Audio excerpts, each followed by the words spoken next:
আজ আমরা আলোচনা করব অন্নপূর্ণা ভাণ্ডার প্রকল্প নিয়ে, বিশেষ করে সেই সমস্ত উপভোক্তাদের জন্য যাদের আবেদন বর্তমানে রিজেক্টেড অবস্থায় রয়েছে অথবা যাদের স্ট্যাটাস ইনকোয়ারি প্রসেস দেখাচ্ছে। আপনারা অনেকেই কমেন্টে জানতে চেয়েছেন বর্তমানে ভেরিফিকেশন প্রক্রিয়াটি ঠিক কিভাবে চলছে, কোন কোন ডকুমেন্ট জমা দিতে হচ্ছে এবং এই যে চারিদিকে বিভ্রান্তি তৈরি হয়েছে তার সমাধানই বা কী। আজকের ভিডিওতে আমি একদম পরিষ্কারভাবে সবটা বুঝিয়ে বলবো, তাই ভিডিওটি শেষ পর্যন্ত দেখবেন এবং সকলের উপকারের জন্য বেশি বেশি করে শেয়ার করে দেবেন। ভেরিফিকেশন প্রক্রিয়া ও বর্তমান পরিস্থিতি। আপনারা অনেকেই জানেন গত ৪ তারিখে একটি বিশেষ নোটিশ প্রকাশিত হয়েছিল। সেখানে স্পষ্টভাবে বলা ছিল ৫ তারিখ থেকে ভেরিফিকেশনের কাজ শুরু হবে এবং এই পুরো প্রক্রিয়াটি ৭ দিনের মধ্যে কমপ্লিট করতে হবে। সেই নির্দেশ অনুযায়ী মঙ্গলবার থেকে সরকারি অফিসগুলোতে কাজ শুরু হয়েছে। তবে দুর্ভাগ্যজনকভাবে বিভিন্ন বিডিও অফিস থেকে যে খবরের চিত্র আমরা পাচ্ছি তা কিছুটা উদ্বেগের। প্রচুর মানুষ, বিশেষ করে মা বোনেরা যারা প্রকল্পের সুবিধা পাচ্ছেন না, তারা বিডিও অফিসে ভিড় করছেন। অনেক জায়গায় লম্বা লাইন এবং দীর্ঘ অপেক্ষার কারণে বিশৃঙ্খল পরিস্থিতির সৃষ্টি হয়েছে। অফিসগুলোতে জনস্রোত এমন পর্যায়ে পৌঁছেছে যে অনেক কর্মী হিমশিম খাচ্ছেন। কী কী ডকুমেন্ট জমা দিতে হবে? তাহলে বিডিও অফিসে গিয়ে আপনার ঠিক কী কী করণীয়? বিভিন্ন অফিস থেকে পাওয়া তথ্য অনুযায়ী এখন আপনাদের কাছ থেকে কিছু নথিপত্র সংগ্রহ করে রাখা হচ্ছে। সবার আগে প্রয়োজন আপনার অনলাইন আবেদনের সেই রিসিপ্ট কপি বা অ্যাকনলেজমেন্ট স্লিপের প্রিন্ট আউট।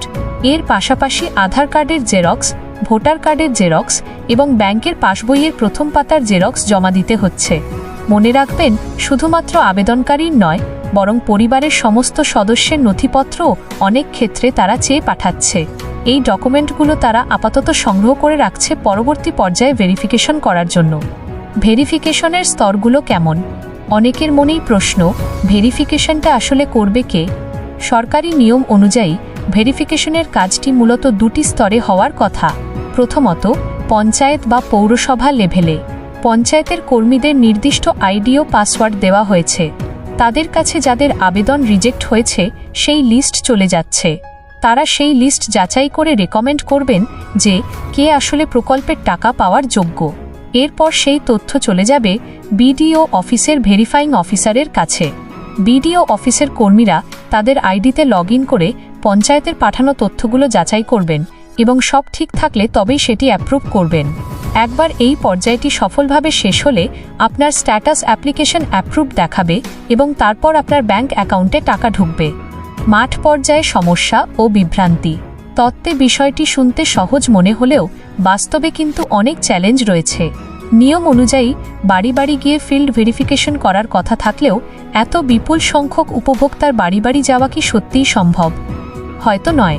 তাই অনেক জায়গায় ফোন করে তথ্য চাওয়া হচ্ছে, আবার অনেক জায়গায় সরাসরি অফিসে ডেকে পাঠানো হচ্ছে।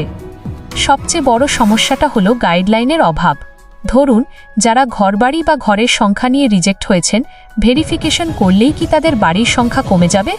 উত্তর হলো না। তাহলে তাদের কি আবার রিজেক্ট করা হবে, নাকি নতুন কোনো নিয়ম আসবে? এই বিষয়গুলো নিয়ে সরকারি স্তরে এখনও পরিষ্কার কোনো এসওপি বা নির্দেশিকা আসেনি, যার ফলে স্থানীয় পর্যায়ের কর্মীরাও ঠিকমতো উত্তর দিতে পারছেন না। আপনার এখন কি করণীয়? এমতাবস্থায় আপনাদের আতঙ্কিত হওয়ার কিছু নেই, কিন্তু আপনাদের সক্রিয় থাকতে হবে।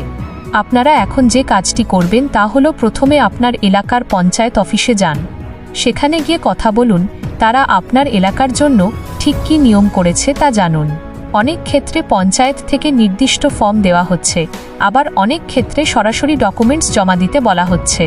পঞ্চায়েতের পর প্রয়োজনে আপনার নিকটস্থ বিডিও অফিসে যোগাযোগ করুন। মনে রাখবেন, সব জায়গায় নিয়ম এক নয়। কোথাও কোনো ফর্ম লাগছে, কোথাও লাগছে না। তাই অন্যের কথায় কান না দিয়ে স্থানীয় প্রশাসনের নির্দেশ সরাসরি যাচাই করে নিন।